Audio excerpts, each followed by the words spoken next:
نامہ میں اس کی 12ویں آیت سے لے کر 18ویں آیت تک ہم خدا کی کلام میں سے سیکھیں گے۔ ذرا غور سے سنیے گا، غور سے دیکھیے گا کہ یہ کلام ہمیں کیا سکھاتا ہے۔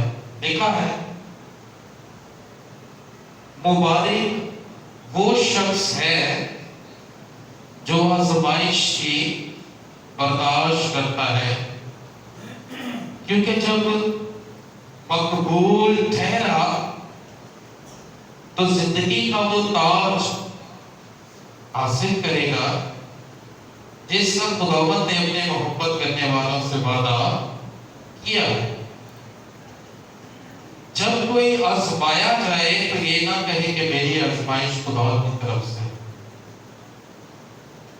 خدا کی طرف سے ہوتی ہے، کیونکہ نہ تو خدا بدی سے آزمایا جا سکتا ہے اور نہ وہ کسی کو آزماتا ہے۔ ہاں، ہر شخص اپنی ہی خواہشوں میں کھنچ کر اور پھنس کر آزمایا جاتا ہے، پھر خواہش حاملہ ہو کر گناہ کو جنتی ہے، اور گناہ جب بڑھ چکا تو موت پیدا کرتا ہے۔ اے میرے پیارے بھائیوں، فریب نہ کھانا۔ ہر اچھی بخشش اور ہر کامل انعام اوپر سے ہے اور نوروں کے باغ کی طرف سے ملتا ہے، جس میں نہ کوئی تبدیلی ہو سکتی ہے اور نہ گردش کے سبب سے اس پر سایہ پڑتا ہے۔ اس نے اپنی مرضی سے ہمیں کلام حق کے وسیلہ سے پیدا کیا تاکہ اس کی مخلوقات میں سے ہم ایک طرح کے پہلے پھل ہو۔ خدا کے پاک کلام کے پڑھے اور ہمارے سنے جانے پر خدا ان کی برکت قائم ہو۔ سبھی کو حاضر کرتے ہیں، آمین۔ آئیں زوردار تالیاں خداوند کے لیے بجائیں۔ خدا کے کلام میں لکھا ہوا ہے مبارک ہے وہ شخص جو آزمائش کی برداشت کرتا ہے، کیونکہ جب مقبول ٹھہرا تو زندگی کا وہ تاج حاصل کرے گا جس کا خداوند نے اپنے محبت کرنے والوں سے کیا کیا ہے؟ وعدہ کیا ہے۔ جب کوئی آزمایا جائے تو یہ نہ کہے کہ میری آزمائش خدا کی طرف سے۔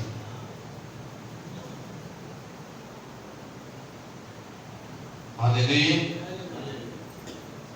12ویں آیت کہہ رہی ہے کہ جب کوئی مبارک ہے وہ شخص جو آزمائش کی کیا کرتا ہے؟ برداشت کرتا ہے، کیونکہ جب مقبول ٹھہرے تو زندگی کا تاج پائے گا۔ لیکن 13ویں آیت کہتی ہے کہ جب کوئی آزمایا جائے تو یہ نہ کہے کہ میری آزمائش خدا کی طرف سے۔ اوپر آزمائش کے وسیلہ سے زندگی کا تاج ہے اور نیچے خدا لکھا جب کوئی آزمایا جائے تو یہ نہ کہے کہ یہ خدا کی طرف سے۔ ہاللیلویا۔ بڑی سادہ اور سمپل سی بات ہے۔ اگر ہم اس سے پڑھیں تو اوپر آزمائش سے مقبول ٹھہرنا زندگی کا تاج ہے، اور نیچے خدا کہتا ہے، کلام کہتا ہے کہ خدا تو کسی کو آزماتا ہی نہیں۔ تو پھر یہ بات ہے کیا؟ یاد رکھیں جو کلام پڑھنے سے ہم روحانی ترقی نہیں کر سکتے جب تک ہمیں اس کلام کی سمجھ نہ آ جائے۔ ہاللیلویا۔ اب بات یہاں پر یہ ہے کہ مبارک ہے وہ شخص۔ اب میں تھوڑی دیر کے لیے یہاں سے لفظ آزمائش کو ہٹا کر امتحان لگا دوں تو آپ مجھے الاؤ کریں لیکن خدا کا کلام الاؤ کریں۔ مبارک ہے وہ شخص جو امتحان کی برداشت کرتا ہے۔ اب فرق یہ ہے کہ نیچے کہا جا رہا ہے کہ خدا کسی کو آزماتا نہیں ہے، لیکن اوپر کہا جا رہا ہے کہ آزمائش کی جو برداشت کرتا ہے وہ یہاں جو پرابلم ہے وہ ٹرانسلیشن کی پرابلم، کیونکہ خدا کبھی کسی کو نہیں آزماتا۔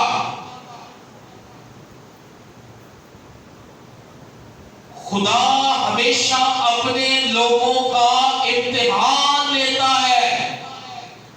امتحان میں اور آزمائش میں فرق ہے، کیونکہ آزمائش میں جو ہے وہ ابلیس ڈالتا ہے، خدا کبھی بھی آزمائش میں نہیں ڈالتا۔ ہاللیلویا، زوردار تاکہ خدا کے لیے بجاتے ہیں۔ ذرا میں چاہتا ہوں NIV کا یہ ورژن انگلش میں نکالتے ہیں، جیکب 1:12۔ میں چاہتا ہوں ہم اس فرق کو دیکھ لیں۔ یہاں پر ٹرانسلیشن مسٹیک ہے، یہاں لکھا جانا چاہیے تھا مبارک ہے وہ شخص جو امتحان کی برداشت کرتا ہے، کیونکہ امتحان کے بعد وہ مقبول بھی ٹھہرے گا اور زندگی کا تاج بھی پائے گا۔ ابھی بڑے سے سوالات ہماری اندر چل رہے ہوں گے کہ ہم دعائے ربانی میں کہتے ہیں ہمیں آزمائش میں نہ ڈال، تو یہ ہم غلط کہتے ہیں۔ یہ اس طرح ہے کہ ہمیں آزمائش میں نہ پڑھنے دیں، کیونکہ آزمائش میں خدا نہیں رہتا، خدا امتحان کرتا ہے۔ خدا نے ابراہیم کا امتحان کیا ہے۔ اگر آپ کا بچہ کسی اسکول میں جاتا ہے تو مجھے یہ بتائیں کہ آپ گھر میں کیا کہتے ہیں کہ میرے بچے کے کیا ہو رہے ہیں؟ امتحان ہو رہے ہیں۔ امتحان کس لیے ہوتا ہے؟ سب سے پہلے یہ کلیئر ہونا ہمیں ضروری ہے، امتحان کس لیے ہوتا ہے؟ پروموشن کے لیے، ترقی کے لیے۔ کیونکہ جب آپ کا بچہ اس اسکول کا اس کلاس کا ایگزام پاس کرے گا، اس کا امتحان پاس کرے گا، تو اس کے بعد اسے کیا کر دیا جائے گا؟ پروموٹ کر دیا جائے گا۔ اگر وہ 1 میں ہے اسے 2 میں دے دیا جائے گا، اگر وہ 3 میں ہے اسے 4 میں کر دیا جائے گا۔ تو امتحان کے بعد پروموشن ہوتا ہے، برکت ہوتی ہے۔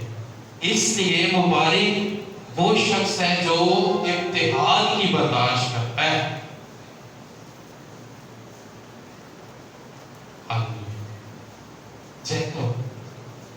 یہی ہوگا۔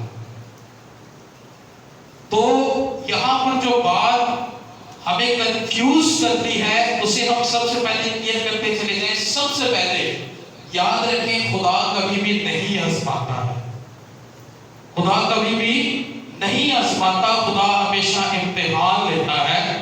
اس سے آتے ہی 13ویں آیت کو غور سے سنیں، لکھا ہے جب کوئی آزمایا جائے تو یہ نہ کہے کہ میری آزمائش خدا کی طرف سے ہوتی ہے، کیونکہ نہ تو حوالے کلیئر کر رہے کہتے ہیں نہ تو خدا بدی سے آزمایا جا سکتا ہے اور نہ وہ کسی کو آزماتا۔ ہاللیلویا، زوردار تالیاں خدا کے لیے بتا دیں۔ خداوند جو باپ ہے وہ ہمیشہ امتحان لیتا ہے، آزماتا ہے۔ اس کے بعد 4ویں آیت، ہر شخص اپنی خواہشوں میں کھینچ کر اور پھنس کر آزمایا جاتا ہے۔ اب یہ آزمائش آتی کہاں سے؟ واپس اس پیسے پر چھوڑنا کر نہیں ملنا چھوڑنا۔ اب یہ آزمائش آتی کیسے ہے؟ اب آپ کو بائبل بتا رہے ہیں، غور سے سنیں۔ 4ویں آیت میں لکھا ہے ہاں ہر شخص اپنی خواہشوں میں کھینچ کر اور پھنس کر کیا ہوتا ہے؟ آزمائش میں پڑ جاتا ہے اور الزام خدا پہ ڈال دیتا ہے۔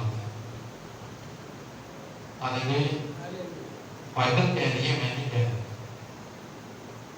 لکھا ہے ہر شخص اپنی ہی خواہشوں میں کھینچ جاتا ہے، اپنی ہی رغبتوں میں پھنس جاتا ہے، اپنی ہی خواہشوں میں کھینچ کر کیا کرتا ہے؟ آزمائش میں پھنس جاتا ہے، پھر سلولی اب آزمائش جس میں ہم پھنس گئے ہیں اب وہ کام کیا کرتی ہے، وہ واپس اردو میں نکالتے ہیں۔ اب وہ آزمائش آہستہ آہستہ کیا کرتے ہیں، اب ہمیں کوئی خواہش ہمارے سامنے آئی ہے، اب کسی خواہش میں ہم پھنس گئے۔ اب خواہش ہماری کیا ہے کہ ہم نے فور سپوز، میں ایک ایگزامپل آپ کو دے رہا ہوں، ہم نے ایک گھر بنایا ہے، ہمارا ایک نوجوان اس وقت جٹا ہوا ہے اپنا گھر بنانے میں، اور گھر بنانے کے چکر میں وہ خدا سے بہت دور ہوتا جا رہا ہے۔ یہ آزمائش ہے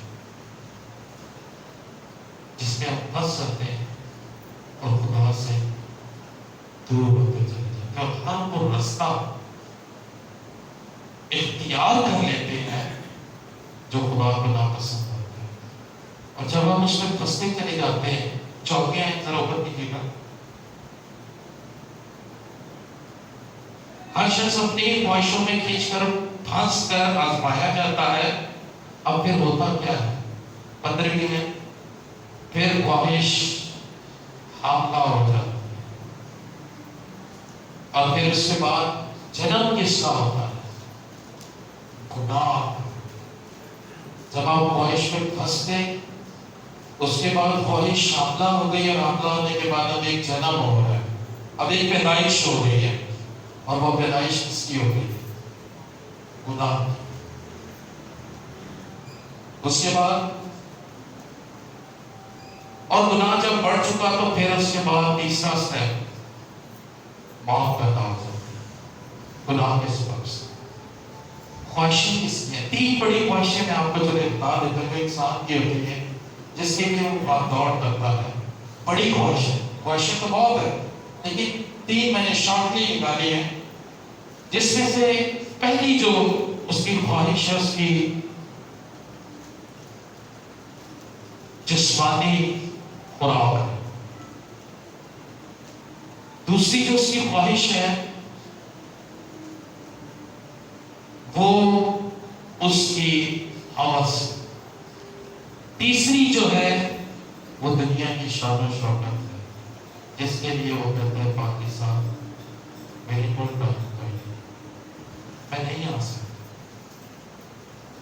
یہ 3 وہ بڑی خواہشیں ہیں جن کے اندر انسان کیا ہوتا ہے، پھنس جاتا ہے۔ جب وہ پھنس جاتا ہے تو پھر وہ آزمائش میں پڑ جاتا ہے۔ آزمائش کیا ہوتی ہے، سلولی گناہ کو جنتی ہے۔ جب گناہ اب آپ مطلب اس کا ٹائم پورا ہو جاتا ہے تو پھر موت آ جاتی ہے۔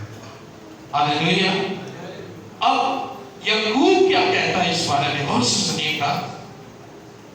سوچ میں لکھا ہے، اے پیارے بھائیوں فریب نہ کھاؤ۔ اب وہ کہہ رہے ہیں فریب نہ کھاؤ، ہر اچھی بخشش اور ہر کامل انعام اوپر سے ہے۔ اوپر سے کیسے ہے؟ خدا کے کلام کہتے ہیں پہلے تو راست بازی اور آسمان کی بادشاہی کی تلاش کر تو یہ ساری چیزیں تجھے، یہ سسٹم، یہ خدا کا سسٹم ہے جو اس نے بنایا ہے کہ پہلے راست باز ہو جا، پھر بادشاہی کی تلاش کر، اس کے بعد یہ ساری چیزیں تجھے خود ہی مل جائیں گی۔ لیکن ہم نے خدا کے فارمولے کو الٹا ہی کر دیا۔ ہم پہلے کہتے ہیں ہم جو ہے ساری چیزیں پالیں، اس کے بعد ہم خدا کے پاس آ جائیں۔ نہیں، لکھا ہے اے میرے پیارے بھائیوں فریب نہ کھانا، کیونکہ ہر اچھی بخشش اور کامل انعام کہاں سے ہے، اوپر سے ہے، اور نوروں کے باپ کی طرف سے ملتا ہے، جس میں نہ کوئی تبدیلی ہو سکتی ہے اور نہ گردش کے سبب سے اس پر سایہ پڑتا ہے، کچھ بھی نہیں ہو سکتا۔ جب انعام اوپر سے آ جائے تو جیسی مرضی گردش ہو، جیسی مرضی ہوائیں چل رہی ہوں، جیسے مرضی حالات ہو، کوئی تبدیلی نہیں ہے۔ ہاللیلویہ۔ 18ویں آیت، اس نے اپنی مرضی سے ہمیں کلام حق کے وسیلہ سے پیدا کیا ہے تاکہ اس کی مخلوق میں سے ہمیں ایک طرح کے پہلے پھل ہو جائے۔ آج ہم اس بات کو سیکھنے جا رہے ہیں، اس بات کو ہم دیکھنے جا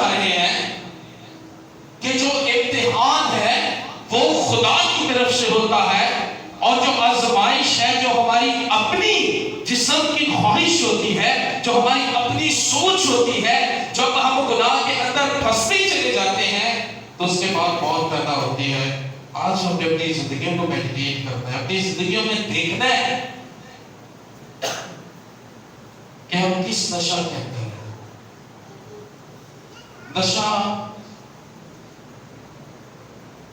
کوئی پاک ڈبکا سگریٹ شراب ہی نہیں ہے, اور بہت سے نشے ہیں جس کے اندر ہم پھنسے ہو سکتے ہیں. لیکن آج ہمیں غور کرنا ہے, اور یہی ہمارا آج کا ٹاپک ہے کہ خدا ہمیں آزمائش میں سے نکلنے کی راہ بتاتا ہے. ہاللیلویا. جس آزمائش کے اندر آپ پھنس گئے ہیں نا, صرف واحد ہستی اوپر ہے جو آپ کو نکال سکتے ہیں. ہاللیلویا. زوردار تالیاں خدا کے لیے بجائیں, زوردار تالیاں. اب ہماری بات یہ تھی کہ مبارک وہ شخص ہے جو امتحان کی برداشت کرتا ہے, کیونکہ جب مقبول ٹھہرے تو زندگی کا تاج پائے گا. ہمارا ٹاپک ہے کہ آج ہم نے دیکھنا ہے کہ ہم امتحان میں سروائیو کر رہے ہیں یا آزمائش میں. یہ دو چیزیں آج آپ کے سامنے ہیں. یہ خدا کے کلام کے وسیلہ سے ہم اپنی زندگی میں دیکھیں گے کہ کیا یہ دو چیزیں جو ہیں خدا کی طرف سے میں سے کون سی ہے جو ہماری زندگی میں ہے, یا کہیں ایسا ہی تو نہیں ہے کہ ہم اپنی خواہشوں میں پھنس کر لگے ہوئے ہیں دے دڑا دڑ اور سوچ یہ رہے کہ خدا آزما رہے ہیں. کلیئر ہونا چاہیے. جب تک کلیئر نہیں ہوگا خدا برکت نہیں دیتا.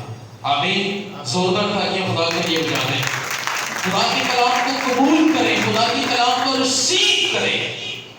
جب آپ خدا کی اس سوچ کو, جب آپ خدا کی اس تشریح کو جو خدا کے لیے رکھتا ہے, جب آپ سمجھ جائیں گے تو خدا برکت دینے میں وقت نہیں لگتا. ہاللیلویا. سو آج جو ہمارا ٹاپک ہے وہ یہ ہے کہ کیسے خدا جو ہے وہ ہمیں آزمائش سے نکالنے کی قدرت رکھتا ہے. وہ آزمائش جس کے اندر ہم خود پھنس گئے ہیں, آج ہمیں اس میں سے کیسے نکلنا ہے. ہاللیلویا. جس کے لیے ہم پہلی بار جو ہم خدا کے کلام میں سے سیکھیں گے وہ 12ویں آیت ہے جس کو ہم سیکھ رہے ہیں کہ جس ریوارڈ کی بات یہاں پر کی گئی ہے آخر وہ ریوارڈ ہے کیا. دکھا لیں میرے ساتھ مکاشفہ اس کا دوسرا باب, غور سے سنیں.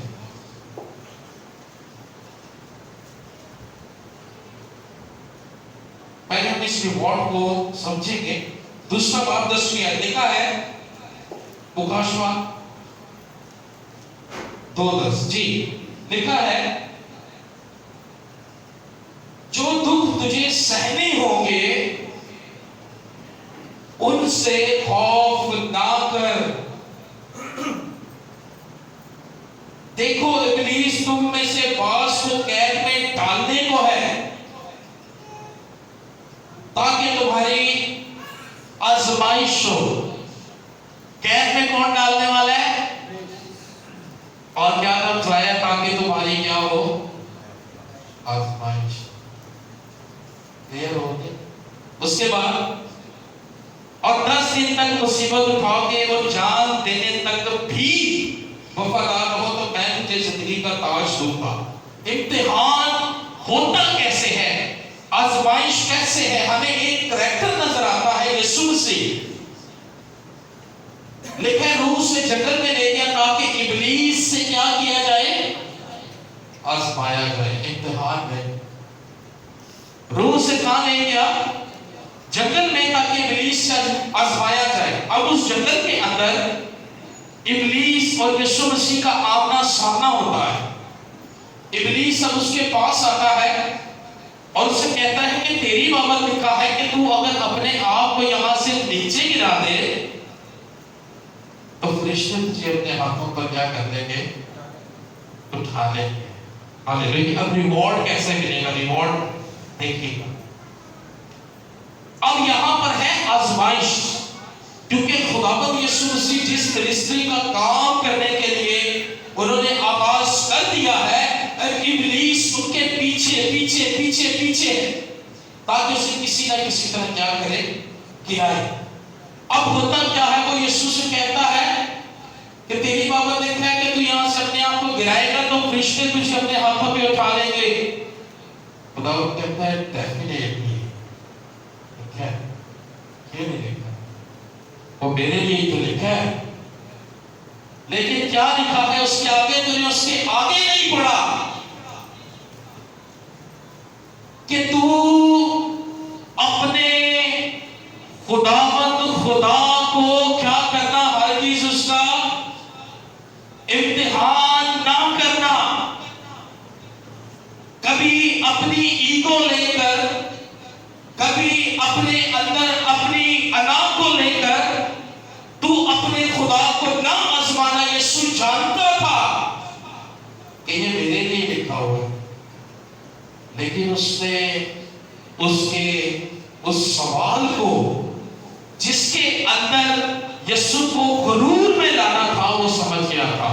آزمائش کے اندر اس نے سمجھ لیا کہ یہ مجھے میری ایگو میں لانا چاہتا ہے۔ ہاں، ہمیں اس سے باہر آنا ہو۔ سب سے بڑا امتحان ہے ہمیں اس سے باہر آنا ہو۔ جب تک ہم خدا کے مذبح پر خاکسار نہیں ہوتے، ہم آزماتے آزماتے آزماتے موت کے منہ میں چلے جائیں گے۔ ہاللیلویا۔ قوم بنی اسرائیل ملک مصر سے کنعان تک کتنے سال لگے ان کو اس سفر کرنے میں؟ کتنے سال؟ 40 سال۔ او مائی گاڈ۔ صرف مصر سے کنعان پہنچنے میں کتنے سال لگ گئے؟ 40 برس لگ گئے، کیونکہ وہ 2 قدم خدا کے ساتھ چلتے اور 2 قدم ابلیس کے ساتھ۔ جانتے ہیں وہ سفر کتنے دن کا تھا؟ مصر سے لے کے کنعان تک کا سفر کتنے دن کا تھا؟ صرف 11 دن کا سفر تھا وہ۔ یسایہ کی کتاب پہلا باب پڑھ لیجئے گا، صرف 11 دن کا سفر تھا جو 40 دن کا ہوا، اور پھر 40 دن کے بعد ایک ہی دائرے میں گھومتے جا رہے۔ دائرہ کار سے باہر آنا پڑے گا، ایگو سے باہر آنا پڑے گا، بحث سے باہر آنا پڑے گا، خاکسار ہونا پڑے گا، پھر جا کے زندگی کا تاج ہے اور سمجھ آ جائے گی کہ یہ امتحان ہے یا آزمائش ہے۔ ہاللیلویا۔ زور دریا خدا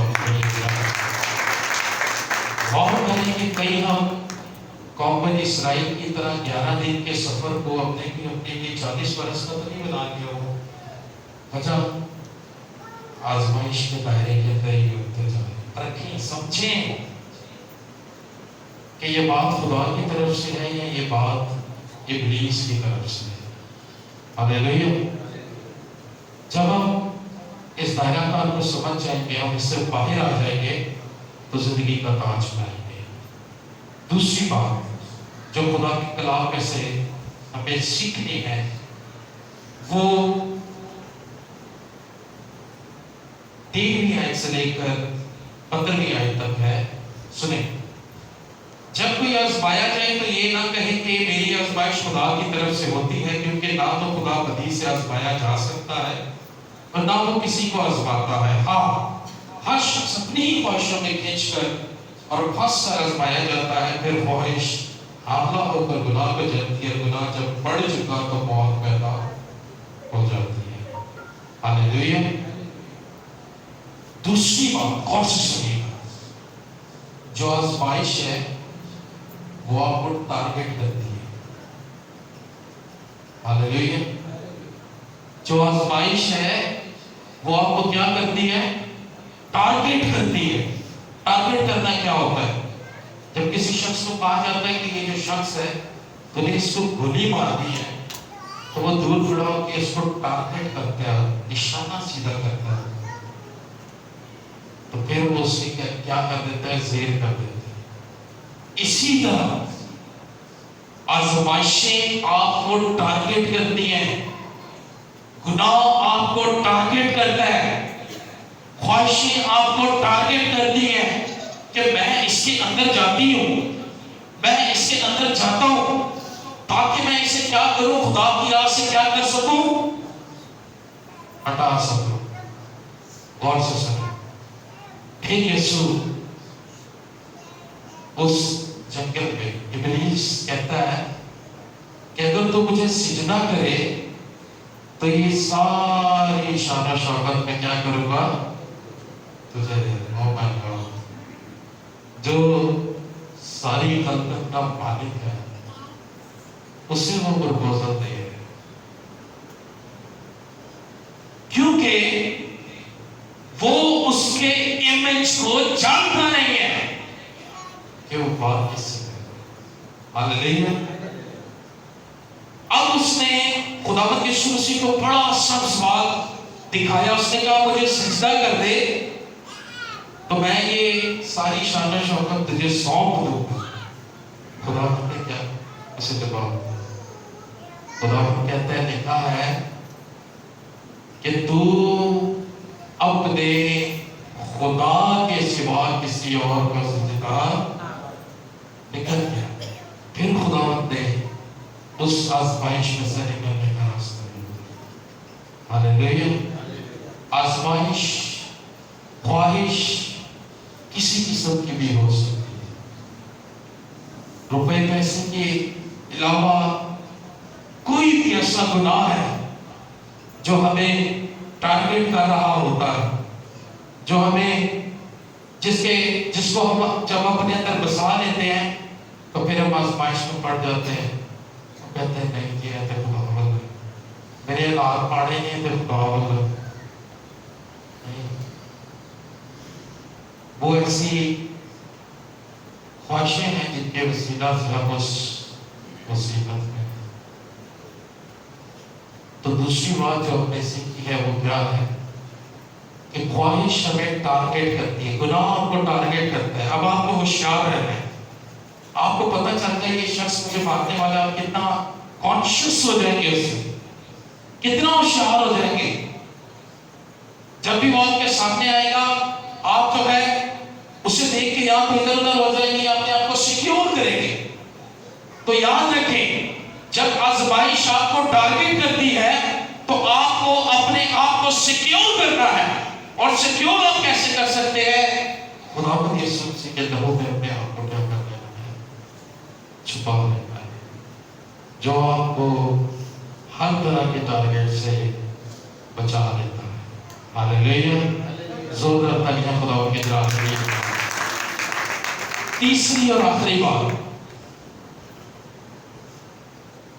16 ہے، اے میرے پیارے بھائیوں، فریب نہ کھانا، ہر اچھی بخشش اور کامل انعام اوپر سے ہے اور نوروں کے باپ کی طرف سے ملتا ہے، جس میں نہ کوئی تبدیلی ہو سکتی ہے اور نہ گردش کے سبب سے اس پر کوئی سایہ پڑ سکتا ہے۔ اس نے اپنی مرضی سے ہمیں کلام حق کے وسیلہ سے پیدا کیا تاکہ اس کی مخلوقات میں سے ہم ایک طرح کے پہلے پھل ہوں۔ یعقوب کہتا ہے اے میرے بھائیوں، فریب نہ کھانا۔ یہ کون سا فریب ہے جو ہمیں دیا جاتا ہے؟ کس فریب سے بچنے کے لیے یعقوب ہے؟ پہلا کرنتھیوں نکالنے میں سے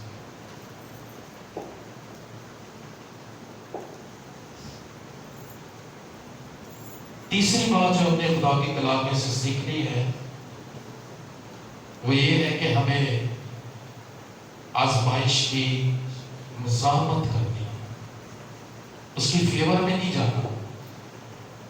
کیا نہیں کرنا؟ اس کی فیور میں نہیں جانا، اس کی مزاحمت کرنی ہے۔ پہلا کرنتھیوں 10واں باب اور اس کی 12ویں اور 13ویں 2 آیات۔ تیسری بات جو ہم سیکھ رہے ہیں وہ کیا ہے کہ جب آزمائش ہم پر آتی ہے تو ہمیں اس کے ساتھ کمپرومائز نہیں کرنا ہے، ہمیں مزاحمت کرنی ہے، ہمیں اس سے بچنے کے لیے کیا کرنا ہے؟ طریقہ دیکھنا ہے۔ وہ طریقہ کیا ہے؟ غور سے سنیں۔ پہلا قرنتھیوں 10واں باب 12 ہے، پس جو کوئی اپنے آپ کو قائم سمجھتا ہے وہ خبردار رہے۔ جو کہتے ہیں نا بڑا اسٹرانگ آدھے 20 آدھے، وہ خبردار ہے، اسی کو تو وہ سب سے زیادہ ٹارگیٹ کر رہا ہے۔ بس جو کوئی اپنے آپ کو قائم سمجھتا ہے وہ خبردار رہے کہ گر نہ پڑے۔ تم کسی ایسی آزمائش میں نہیں پڑے۔ سنیں کلام کیا کہہ رہے ہیں؟ کہہ رہے ہیں کہ تم کسی ایسی آزمائش میں نہیں پڑے جو انسان کی برداشت سے باہر ہو، اور خدا سچا ہے، وہ تم کو تمہاری طاقت سے زیادہ آزمائش میں نہ پڑنے دے گا، بلکہ آزمائش کے ساتھ نکلنے کی راہ بھی پیدا کر دے گا تاکہ تم برداشت کر سکو۔ اب یہاں پر جو 12ویں آیت میں لکھا ہے کہ جو کوئی اپنے آپ کو قائم سمجھتا ہے وہ خبردار رہے۔ تم کسی ایسی آزمائش میں نہیں پڑے، تم کسی ایسی بری حالت میں ابھی نہیں پڑے کہ خدا تمہیں اس میں سے نکال نہیں سکتا۔ کلام میں لکھا ہے جب ہم گنہگار ہی تھے تو اس نے اپنے بیٹے کو بھیج کر ہمیں کیا کر لیا؟ بچا لیا۔ جب آج ہم خدا کے ساتھ چلتے ہیں، جب آزمائش ہمارے خلاف کام کر رہی ہوتی ہے، تو کیا لکھا ہے کہ تم کسی ایسی آزمائش میں نہیں پڑے کہ خدا تمہیں اس میں سے نکال نہ سکے۔ ہاں، اس نے ہمیں ہر آزمائش سے نکالا ہے۔ وہ جو آسمانوں کے آسمان میں سما نہیں سکتا وہ اس دنیا میں آ گیا، اور اس نے اپنی جان کا فدیہ دے کر وہ آزمائش کا دائرہ کار، وہ گناہوں کی دنیا جس کے اندر ہم تھے، اس نے اپنا خون بہا کر اس میں سے ہمیں بچا لیا، اور آج بھی اس کا خون ہمارے لیے موجود ہے۔ اگر ہم کسی آزمائش میں پڑتے ہیں، اگر ہم کسی آزمائش میں پڑے ہیں، تو یاد رکھیں خدا آپ کو اس میں سے نکالنے کی قدرت رکھتا ہے، کیونکہ خدا کے سامنے کوئی بھی چیز ٹھہر نہیں سکتی، کیونکہ آپ کا خدا قدرت سے بھرا ہوا خدا ہے۔ ہاللیلویا! زوردار تالیاں، زوردار تالیاں بات کیے گیا۔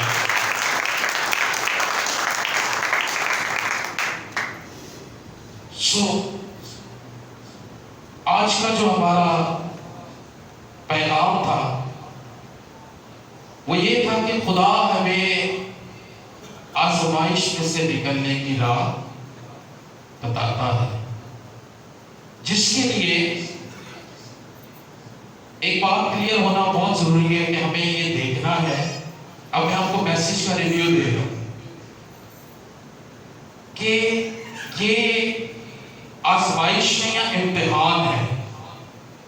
کہیں آزمائش تو نہیں ہے جس کے اندر ہم اپنی خواہشوں کے دائرہ کار میں ہیں، اور اگر امتحان میں ہے تو خدا آپ کے ساتھ ہے۔ ہاللیلویا! جس کے لیے پہلی بات ہم نے کیا سیکھی کہ اگر جان دینے تک بھی وفادار رہیں تو ریوارڈ ہمارے لیے موجود ہے۔ ہم نے کیا کرنا ہے؟ ہم نے آزمائش پر غالب آنا ہے۔ غالب ہم کیسے آ سکتے ہیں؟ جب ہم خدا کے قریب رہیں۔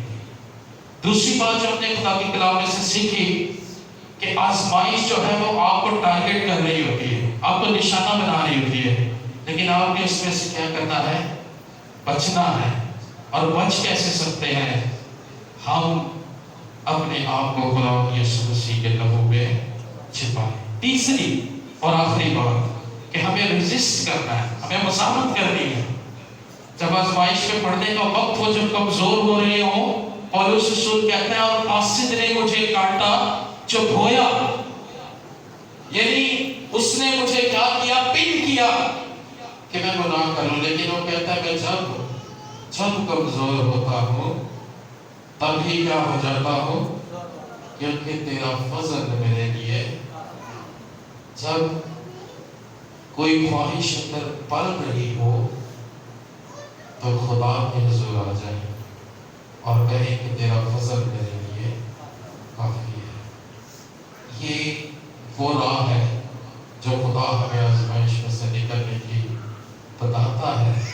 جس طرح اس نے اپنے بیٹے کے اندر کلام کو رکھا اور وہ کلام کے وسیلہ سے اس آزمائش میں سے نکل گیا، ضرور ہے کہ ہم بھی جو یسوع مسیح کے اندر پہلے پھل ہیں، اسی طرح ابلیس کا مقابلہ کریں۔ آمین آمین۔ زوردار تالیاں خدا کے لیے بجا دیں اور آئیں اپنے قدموں پہ کھڑے ہو جائیں، دعا کرنا شروع کریں۔ اگر کوئی ایسی بات، ایسی آزمائش جس دائرہ کار کے اندر ہم پھنسے ہوئے ہیں،